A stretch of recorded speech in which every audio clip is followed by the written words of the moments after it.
In this video, we're going to replace the Human Touch Gravis footrest actuator. We can start by removing the head pillow, and then open the backrest zipper.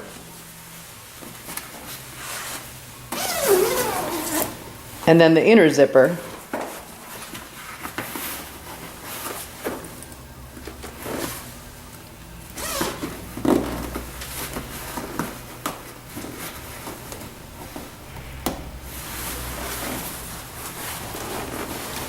Then we can slide the top of the pad over the backrest frame.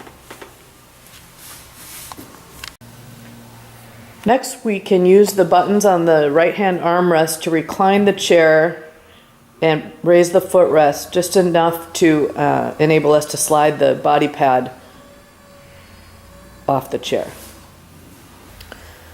Next, we're going to fold the backrest pad forward onto the chair seat, detaching the hook and loop fasteners there until it's positioned like this. This will allow us to access the cavity in which the air hose and heat connections are stored.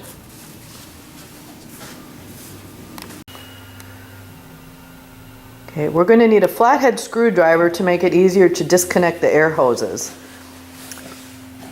So, starting on one side of the air hose, just push in the plastic tab and then use a flathead screwdriver to separate the two sides of the connection. And then do the same thing on the other side. Then you can pull those apart.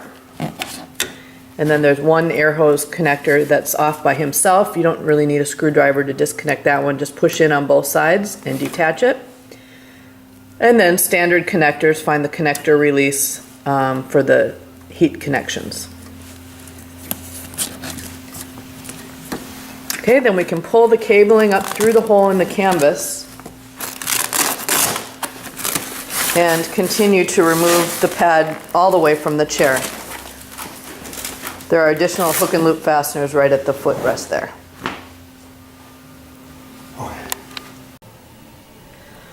Next, we need to cut the zip ties that secure the recline actuator harnesses to the chair springs.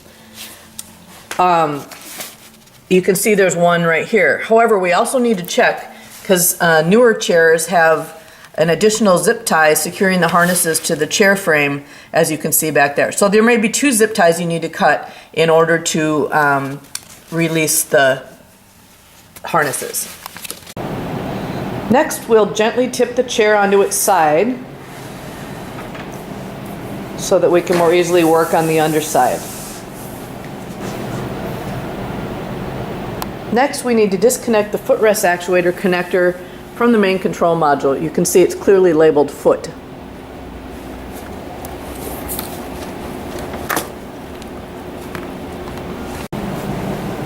The next step is to pull the footrest actuator harness through the chair canvas.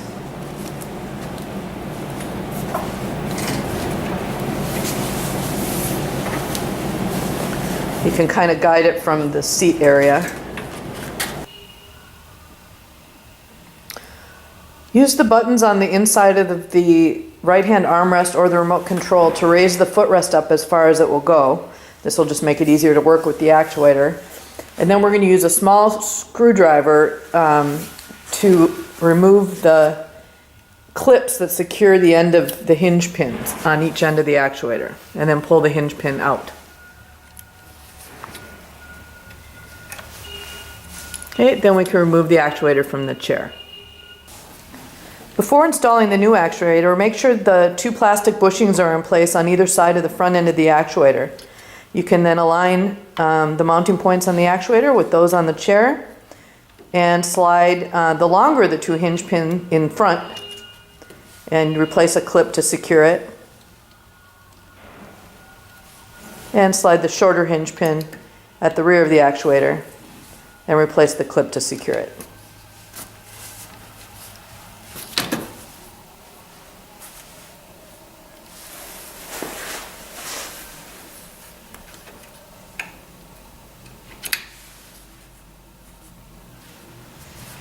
And it's okay if you install the hinge pins in a different direction than they were previously, it doesn't matter.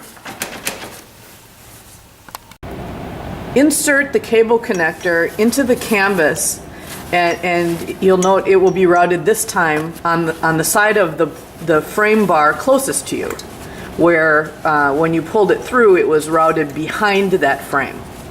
So what we're doing is moving the harness from behind the frame to in front of the frame as you're looking at it from this perspective. This will give some additional length, some additional slack in that harness. Feed the actuator harness underneath all 3 rows of springs and then out to the back of the chair through the hole in the canvas.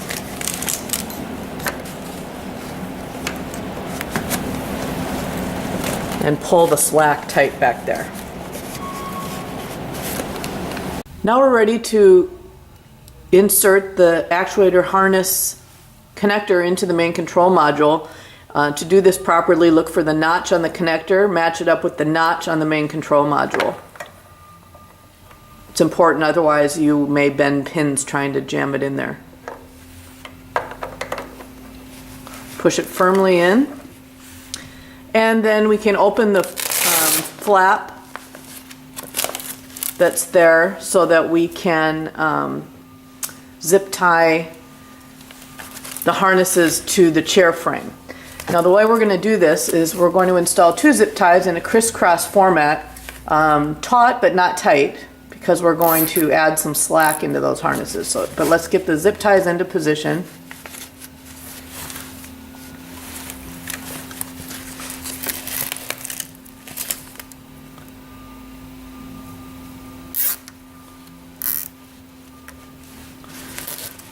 Okay, then we're going to get that flap out of the way and create just a little bit of a little loop of slack, like so. So it's not totally tight. And then we can complete the tightening of the zip ties and cut the excess zip tie.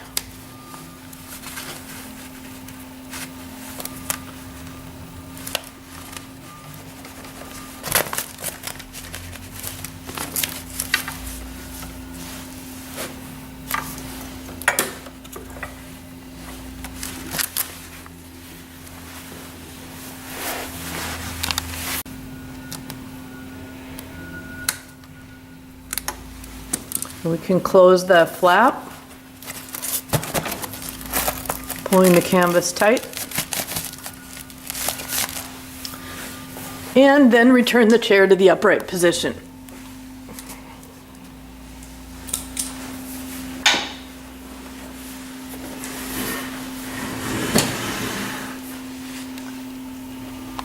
And we need to replace one more zip tie, securing the actuator harnesses to the spring, but loosely,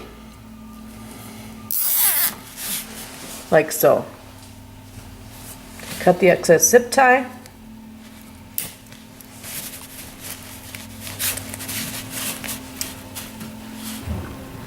Before we reinstall the pad set, pull up on the canvas and make sure that the actuator harnesses are secured by the tie wraps in a crisscross fashion. It should look like this on that rear frame. This is important to stop those connectors from being pulled out of the main control module. Now we're ready to reinstall the pad set. To get started, insert the ends of the footrest into the pockets on the bottom of the pad set as far as they will go. There's hook and loop fasteners in there, so sometimes it can get caught. It's imperative that it is all the way in. And the way you'll know if it's all the way in is the hook and loop fasteners on the bottom of the pad set will align with the same hook and loop fasteners on the canvas seat.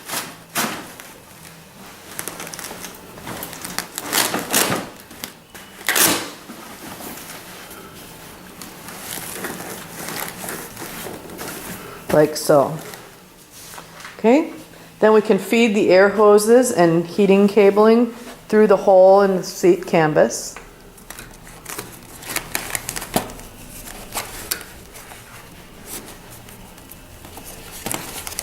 And reconnect them.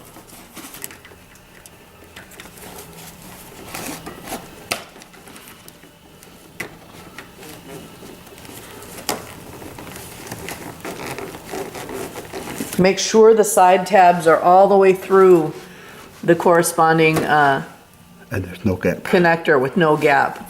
That's the only way to make sure those hoses don't come apart.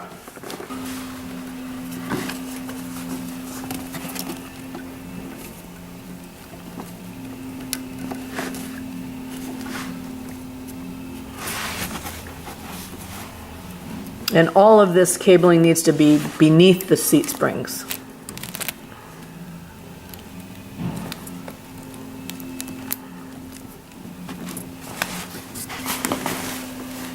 You'll likely need to roll the seat cushion up some more in order to get the small heating cable to connect.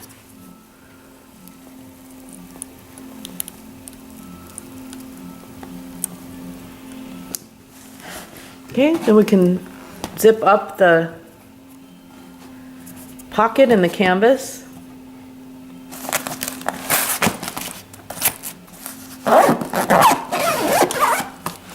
And continue rolling the pad set up into position.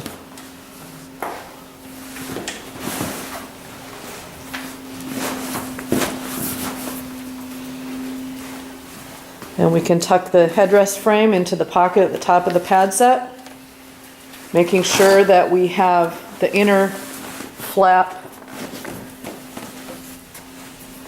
on the back of the headrest so that we can zip it. I'll raise it up. At this point, it's helpful to return the chair to the fully upright position.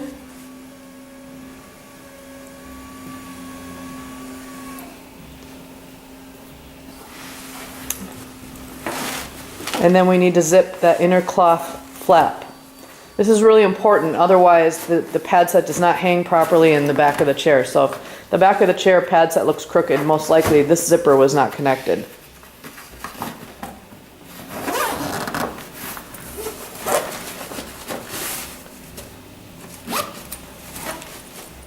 Okay, then we can close the outer upholstered panel.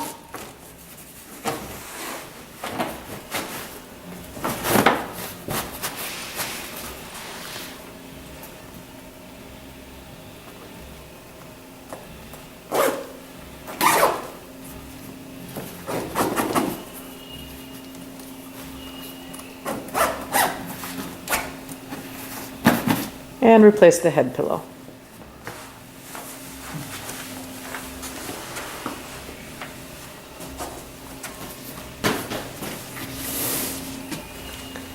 And we're done.